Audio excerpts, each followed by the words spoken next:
This 45-minute journey down the back roads and highways of South Carolina will take us to our destination, the little town of Moore.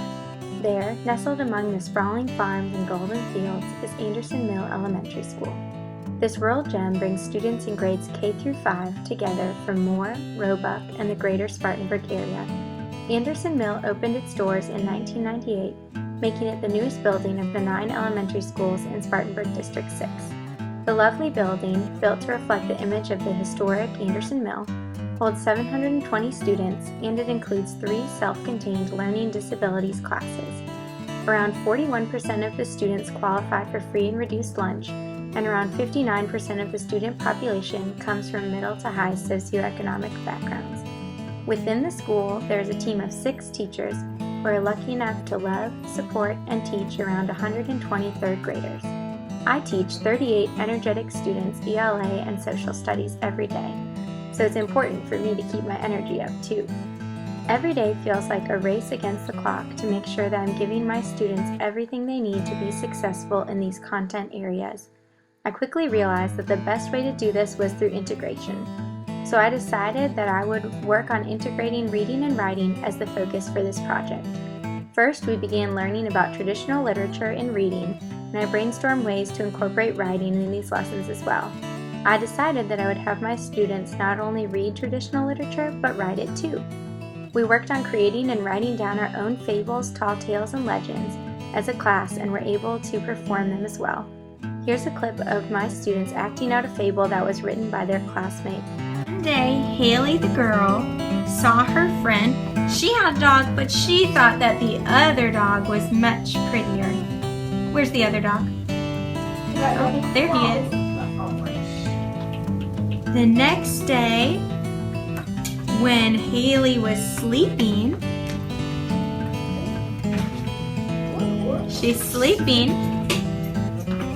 her own dog ran away. There she goes. She ran away from home. All right, so then when Haley woke up in the morning, what do you think she might have said? Where's my dog? Where's my dog? Oh no! And now she had no dog. How do you think you feel right now, Haley? Show us your sad face. She is so very sad. And what is the moral of the story? What do you think? Can everybody shout it out loud?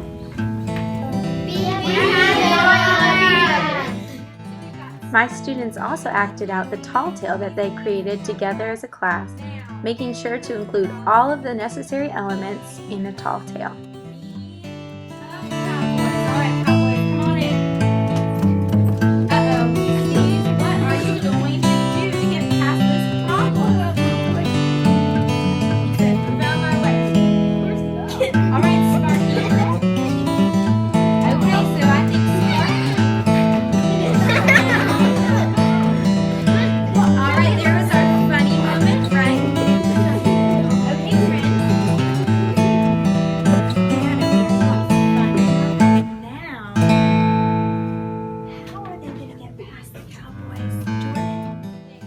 After traditional literature, we moved on to learning about story elements and how to incorporate those elements into our spooky paragraph writing. Our next story element, which is setting, right?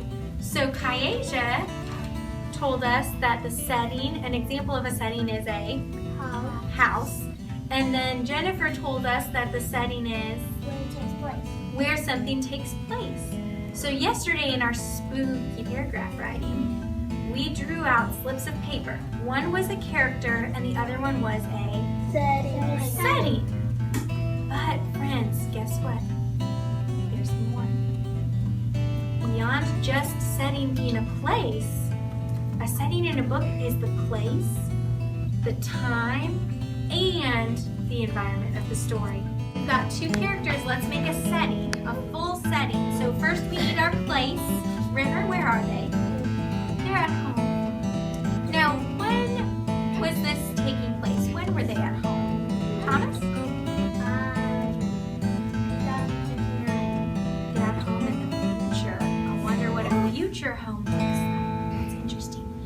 what was the environment like, Kenzie? Crazy. So you're in a crazy home in the future. And the students were able to act out how characters respond to the setting. Then students worked in groups to write their own setting on a whiteboard. They then passed the boards to the next group, who read the setting and drew what they thought it would look like based on the clues in the words. The boards were passed again, and groups wrote 3 characters that they might find in the given setting. The last board pass allowed groups to draw those characters in the setting. Finally, each group presented their final product to the class.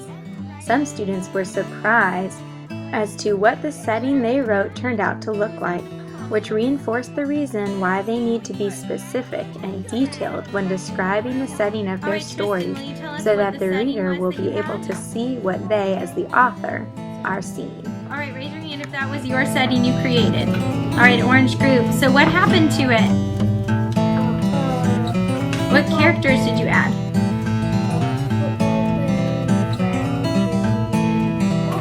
Now show us the picture. It's the full setting that you received. Right, this is the pound, and it's morning, and it's also snowy. Oh, wow. And what kind of characters did you draw in there? We drew a dog, a wolf, and a cat. Wow, very cool. And whose group made this setting? There they are, orange group. After we talked about all of the story elements, we began our final story elements project. Students were able to choose a book that they have read during independent reading time in order to create a story element file folder. Each section addressed a different story element, and students needed to write in complete sentences to fulfill each element and add illustrations when necessary. After allowing my students to read, write, and act out traditional literature and story elements, I noticed that they were more engaged in the lessons. We were able to dig deeper into the topics, and that I was not always up against the clock. Integration has made the lessons more meaningful for my students, and I certainly want to continue integrating reading and writing as the year goes on.